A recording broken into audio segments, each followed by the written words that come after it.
नमस्कार। मैं हूं आपका दोस्त अनुपम पाठक और आप देख रहे हैं यूट्यूब की दुनिया का बहुआयामी channel politics and literature together. आप जानते हैं आज है 21 सितंबर, दिन है सोमवार, और सोमवार का दिन हमारे चैनल पर आर्ट का एक एपिसोड का दिन होता है। तो आज आर्ट के एपिसोड में हमारे साथ जुड़ चुकी हैं शालिनी ह्यूमन जी। हम आपका अपने चैनल पर स्वागत करते हैं। नमस्कार। जैसा कि आपको सर्वविदित है कि सबसे पहले हम अपने किसी भी मेहमान का परिचय देते हैं, तो आज की जो हमारी मेहमान है इनका परिचय ये है कि ये पत्रकारिता एवं जनसंचार विभाग से जुड़ी रही हैं इससे पूर्व में, और अभी भी जुड़ी हैं। उसकी शोध छात्रा हैं। इन्होंने वहीं से मास्कॉम से एमए किया, इसके बाद में एमफिल किया और इसके बाद अब ये पीएचडी कर रही हैं। हालांकि ये जो काम ये कर रही हैं वो रिसर्च का है, लेकिन इसके साथ साथ कविताओं में इनका जो रुचि है, कविताओं में जो इनकी रुचि है वो बहुत ही बेहतर है। अब जब कोई व्यक्ति कविता लिख रहा हो तो कोई ज़रूरी नहीं कि उसे पढ़ने की कला आती हो, ये भी ज़रूरी नहीं होता है। लेकिन ये कवि होने के साथ साथ, शब्द से इनका संबंध होने के साथ साथ बोलने में भी माहिर हैं। जो युवाणी एकांश कार्यक्रम है आकाशवाणी लखनऊ का, उसमें आप 1 साल तक रेडियो जॉकी रही हैं, तो आपको ये पता ही होगा कि उसमें आवाज़ के मायने कितने होते हैं।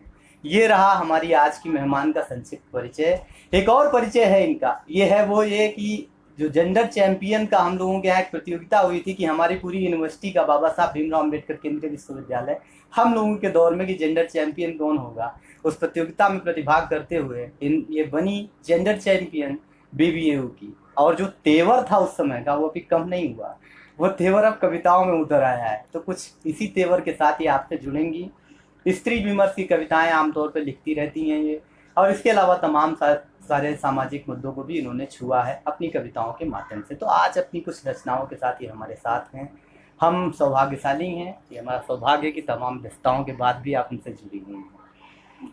एक जो मतलब हमने अभी अपने चैनल पर एक बना लिया है कि हम एक सवाल जरूर ही पूछते हैं लोगों से। ये पूछ लेते हैं कि ये बता दीजिए कि आप, जैसा कि मेरे चैनल का नाम है पॉलिटिक्स एंड लिटरेचर, तो आप जो राजनीति और साहित्य का संबंध है उसे किस तरह से देखती हैं? अगर राजनीति और साहित्य की बात करें तो जैसा कि कहा जाता है कि साहित्य ही समाज का दर्पण है, तो समाज में राजनीति आती है। जैसे कि आईने में आप देखते हैं तो उसमें आपको सारे गुण दोष सारे अपने दिखाई दे जाते हैं। उसी प्रकार से साहित्य होता है जो कि आपके सारे गुण दोषों को दिखा देता है। अगर राजनीति को कोई संभालता है, कोई सुधारता है, तो वो है साहित्य। मुझे ऐसा लगता है कि पत्रकारिता से जो कि मैं जुड़ी हुई, तो वो बात ना है, ऐसा हो नहीं सकता है। तो पत्रकारिता में जो अभी हम लोग देखते हैं कि जो भी अच्छे लिख रहे हैं जो लोग हैं, उसमें कहीं ना कहीं उनकी भाषा, उनका व्यवहार, उनका जो भी वो साहित्य एक तरीके का अपना ही साहित्य है। अखबार का भी अपना एक साहित्य है। और जितने भी साहित्यकार हुए हैं देखा जाए तो वो पत्रकारिता से जुड़े रहते थे पहले, तो उनकी भाषा बहुत प्रांजल होती थी। आज के समय में जो कमी भी देखने को ऐसा मिलती है कि साहित्य और पत्रकारिता दूर होती जा रही है। इसीलिए राजनीति को शायद सुधारने के लिए लाठी की कमी हो गई है, आईने की कमी हो गई है कि राजनीति भी अपने पथ से भटक जाती है। तो शायद मुझे लगता है साहित्य एक अच्छे विपक्ष का काम कर सकता है। अच्छे दिन की जब हम बात करते हैं तो उसका जो उजाला होता है, उसकी जो मशाल है वो साहित्य है। वो जो रोशनी दिखाता है वो साहित्य से ये सारा अंधेरा, सारा सब मिट सकता है। अगर साहित्य अपना सही से काम करेगा तो राजनीति भी सुधर जाएगी और शायद हमारा भविष्य भी सुधर जाएगा, विकास भी हो जाएगा। हाँ, शायद किसी कवि ने कभी कहा था कि हर क्रांति कलम से शुरू हुई, संपूर्ण हुई। चट्टान जुर्म की, कलम चली तो चूर्ण हुई। हम मानवता का त्रास बदलने वाले हैं, हम तो कवि हैं इतिहास बदलने वाले।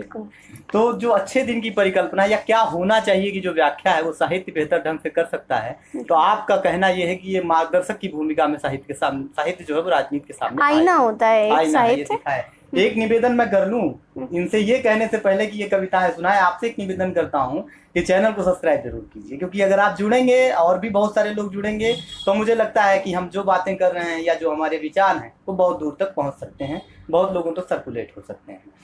सबसे पहला निवेदन आपसे किसी स्त्री विमर्श की कविता के लिए मैं करूँगा। जी बिल्कुल। आप अपने तेवर में उसे पढ़ें। ये बिल्कुल ये मेरा फेवरेट विषय है आपने जो बोला, और मुझे लगता है ये बहुत ज़रूरी भी है। एक बात कहना चाहूँगी मैं इसके पहले कि अभी एक हाल ही में एक सर्वे आया था जिसमें ऐसा कहा गया है कि भारतीय स्त्रियां बहुत अधिक तनाव में रहती हैं। तो जिस देश की आधी आबादी तनाव में रहेगी उस देश का विकास कैसे होगा, कैसे खुशहाली होगी उस देश में, जहाँ पे कहा जाता है कि नारी ही देवी है, और नारी ही अगर तनाव में है तो फिर क्या होगा, ये तो भगवान ही मालिक है। आप लोग मतलब इस विषय में बात करना बहुत ज़रूरी है। स्त्री विमर्श की बात अलग से एक महिला दिवस मनाने की भी आपको जरूरत नहीं पड़नी चाहिए, ऐसा होना चाहिए मेरे हिसाब से। तो ठीक है, औपचारिकताओं की जरूरत न हो, अनौपचारिक रूप से इतने सशक्त बना दें उनको कि ऐसी कोई जरूरत पड़े ही ना, तो ज़्यादा बेहतर। बिल्कुल। तो एक जो आपने पसंद की थी कविता, वही उसी से शुरुआत करते हैं। एक कविता है, बेकार की तमाम दलीलों से इतर, बेकार की तमाम दलीलों से इतर, जरा चेहरे पर नज़र करके ताक लिया होता इन आँखों को। बेकार की तमाम दलीलों से इतर, जरा चेहरे पर नज़र करके ताक लिया होता इन आँखों को, तो सारे दर्द बयां हो जाते, सवालों के जवाब भी मिल जाते। क्यों चीख पड़ती है, क्यों रूठ जाती है, सच में जानना चाहा होता और कर ली। क्यों चीख पड़ती है, क्यों रूठ जाती है, सच में जानना चाहा होता और करी होती कोशिशें ही, तो खिल जाती वो भी तुम्हारी परवाह देखकर। पहले भी हमेशा यूं ही होता था, पहले भी हमेशा यूं ही होता था। तुम कभी परफेक्ट नहीं थे, तुम कभी परफेक्ट नहीं थे, लेकिन कोशिशें करते थे जो अब नहीं करते। ना बात करने की, ना सुनने की, ना मनाने की और ना चुप कराने की। ना बात करने की, ना सुनने की, ना मनाने की और ना चुप कराने की। मतलब ही निकल गया है ना अब। शायद डर नहीं रहा कि रिश्ता टूट सकता है, छोड़ के जा सकती है। अब लगता है कि काश ख़रीदा ही होता तुमने मुझे, अब लगता है कि काश ख़रीदा ही होता तुमने मुझे। तो कदर करते मेरी भी उस फ़ोन की तरह, तो कदर करते मेरी भी उस फ़ोन की तरह जो बहुत महंगा है लेकिन काम नहीं करता अगर रिचार्ज ना हो। अब लगता है कि काश ख़रीदा ही होता तुमने मुझे, तो कदर करते मेरी भी उस फ़ोन की तरह जो बहुत महंगा है लेकिन काम नहीं करता अगर रिचार्ज ना हो। क्या बात। जिसको फेंकने से पटकने से टूट जाता है, जिसको फेंकने से पटकने से टूट जाता है, और उससे होता है तुम्हारा नुकसान, और उससे होता है तुम्हारा नुकसान। काश मैं भी होती, काश मैं भी ख़रीदी हुई होती, तो होती मेरी भी इतनी कदर तुम्हें शायद। खैर, गुस्से में जो खाने की थाली छोड़ जाते हो उसमें कई दुआएं रहती हैं, घी की तरह लगी हुई रोटियों पर। काश मैं भी ख़रीदी हुई होती, तो होती मेरी भी इतनी कदर तुम्हें शायद। खैर, गुस्से में जो खाने की थाली छोड़ जाते हो उसमें कई दुआएं रहती हैं, घी की तरह लगी हुई रोटियों पर। नमक के जैसा थोड़ा सा प्यार स्वाद के लिए डाला था सब्ज़ी में, और हरा धनिया मन खुश करने के लिए, क्योंकि मन खुश करने के लिए कभी कभी कुछ जता देना, कुछ सजा देना और दिखा देना भी ज़रूरी होता है। पता है ये सारी बातें सुनकर लग रहा होगा पागल हो गई है, पता है ये सारी बातें सुनकर लगा होगा पागल हो गई है। हाँ, शायद पागल लोग ही सबसे बेहतर प्यार कर सकते हैं। देखो ना कितने पागल लगते हैं वो लोग, देखो ना कितने पागल लगते हैं वो लोग जो रात भर फ़ोन पर बात करते रहते हैं, जो रात भर फ़ोन पर बात करते जागते रहते हैं। लेकिन शायद वो पागल लोग ही प्यार में डूबे रहते हैं। दिमाग काम करने लगे ज़्यादा, दिमाग काम करने लगे ज़्यादा तो दिल बैठ जाता है। वो प्यार नहीं कर पाता, बस फ़ायदा देखता है। उसका शीशे का दिल वैसे भी तुम्हारी दिमाग वाली पत्थर की दुनिया में चल नहीं पा रहा, उसका शीशे का दिल वैसे भी तुम्हारी दिमाग वाली पत्थर की दुनिया में चल नहीं पा रहा। और तुम्हें जिसे आईना समझा था, और तुम्हें जिसे आईना समझा था वो साफ था, सच्चा था। और तुम्हें जिसे आईना समझा था जो साफ था, सच्चा था, हर दाग दिखा देता था, हर दर्द समझ जाता था। उस आईने की फितरत भी कांच सी निकली, उस आईने की फितरत भी कांच सी ही निकली, जो ज़रा सी चूक से क्षण से टूट जाता है, जो ज़रा सी चूक से क्षण से टूट जाता है और बहुत चुभता है। क्या बात, बहुत अच्छे। असल में मैं ये मानता हूँ कि साहित्य जिस तरह से भावनाओं को उड़ेल सकता है, विज्ञान कई बार ये कहता है कि जो दिल है उसकी जो लंबाई और चौड़ाई होती है वो 16 सेंटीमीटर की होती है, लेकिन उसमें एक पूरी दुनिया समा जाती है, एक पूरी कायनात समा जाती है। अगर विज्ञान सही होता तो साहित्य गलत हो जाता। कहाँ से पूरा संसार उसमें समा सकता है, हृदय व्यक्ति का इतना बड़ा कैसे हो सकता था। विज्ञान ये भी कहता है कि वो लुचलुचा मांस का एक लोथड़ा है, लेकिन कई बार कुछ ऐसी घटनाएं हो जाती है जिसमें लोग कहते हैं कि उनका दिल टूट जाता है। साहित्य ने कई बार ये कहा है, अगर ऐसा भी होता तो शायद दिल न टूटता। साहित्य इसीलिए जरूरी है कि लोगों की जो भावनाएं हैं वो निकल करके व्यक्ति के सामने आ सकते हैं। एकदम संवेदनशील कविता आपने पढ़ी, जो स्त्री होती है वह घर को घर बना देती है, इसमें कोई संदेह नहीं है। मैं कभी कभी संस्मरण सुनता रहता हूँ। एक बार कुमार विश्वास जी कह रहे थे कि उनसे गुरुदेव रविन्द्रनाथ टैगोर जी से किसी ने एक बार पूछ लिया था ऐसे ही कि ये बताइए कि आप कविता कैसे लिखते हैं। तो उन्होंने कहा कि मेरे मन में एक स्त्री रहती है जो जब कभी रो देती है तो वो जो रो देती है वही मैं गा देता हूँ और वो कविता बन जाती है। बहुत बढ़िया। तो एक स्त्री कितना बढ़िया लिख सकती है, इसका एक बढ़िया उदाहरण है आप। अब मैं निवेदन करूंगा कि किसी और कविता के साथ आप जुड़ जाएंगे। जी बिल्कुल। अभी जो आपने घर की बात की थी उसकी बात से एक कविता मुझे याद आई जो आज ही सुबह मैंने लिखी है। मुझे लग रहा है कि वो छोटी सी कविता पढ़नी चाहिए। स्वागत है। एक मिनट।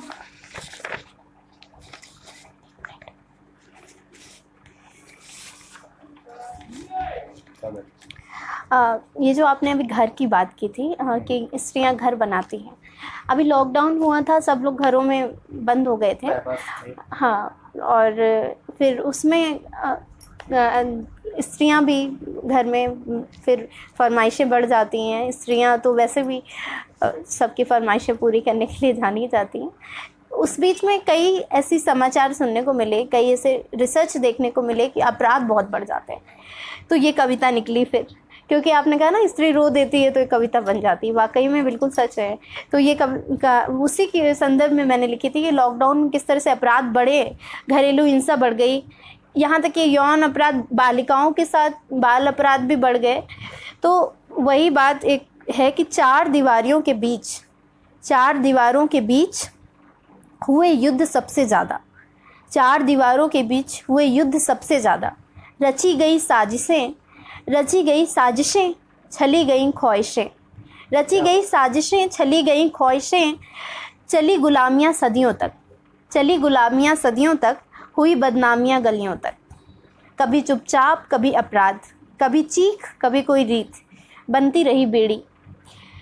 कभी चुपचाप, कभी कोई रीत, बनती रही बेड़ी। क्या बात। कभी चुपचाप, कभी अपराध, कभी चीख, कभी कोई रीत, बनती रही बेड़ी। कभी चुपती रही कानों में, कभी खटकी रही आँखों में, कभी चुपती रही कानों में, कभी खटकी रही आँखों में। ये उस स्त्री की बात है अब कि कभी चुपती रही आँखों में, कभी खटकी रही आँखों में, कभी बिन बात के ठुकराई गई, कभी ज़बरदस्ती से अपनाई गई, कभी बिन बात के ठुकराई गई, कभी ज़बरदस्ती से अपनाई गई, कभी रहती रही परायों सी, कभी दुत्कार कर समझाई गई, कभी बांधी गई परंपराओं में, कभी किसी बिगड़ैल के संग बसाई गई। वो लड़ती रही युद्ध कितने, पर सबसे बहुत छुपाई गई। कभी चीख पड़ेगी कहीं पर भी, इसीलिए पागल कहलवाई गई। क्या बात।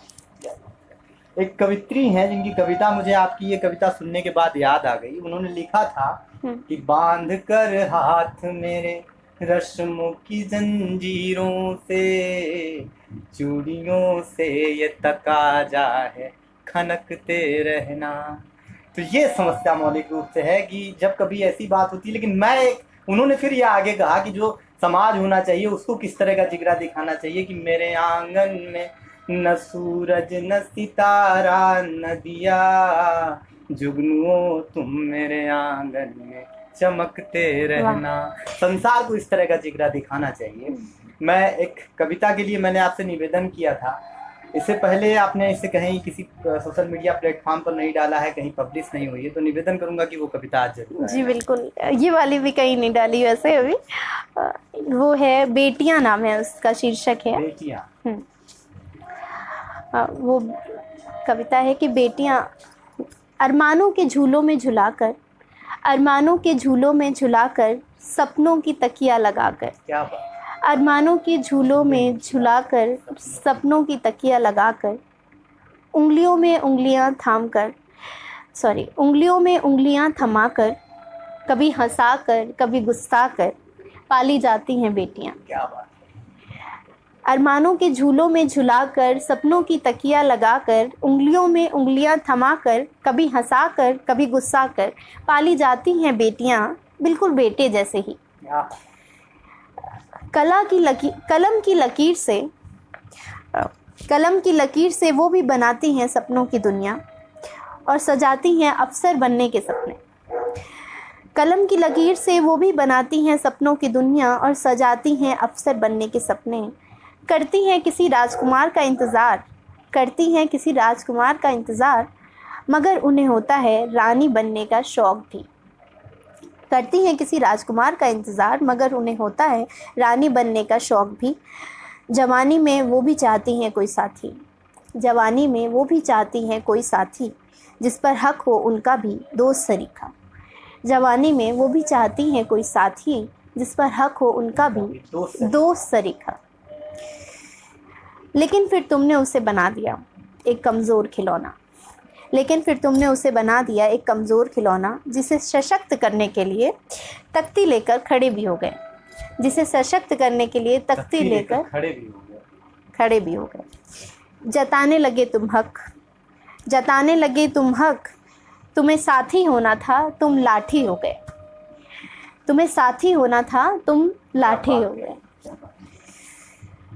तुमने लगाई बंदिशें उन पंखों पर, जेवर सजा दिए। फिर काम बांटकर चूल्हा चक्की बचपन से ही थमा दिए।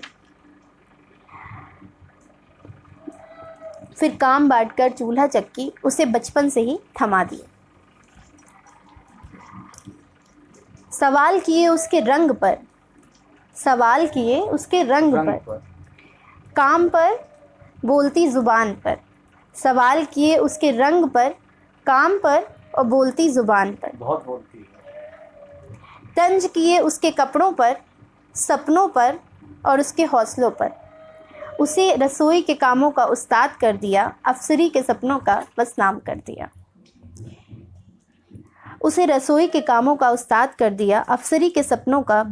दिया। चूल्हे की आग में तप कर वो अब भी देख रही है सपना, हीरा हो जाने का। जेवरों को उसने सौंदर्य का सामान समझ अपना बना लिया। आज भी चल रही है वो जिम्मेदारी, तुम्हारी इज्जत और हक के बस्ते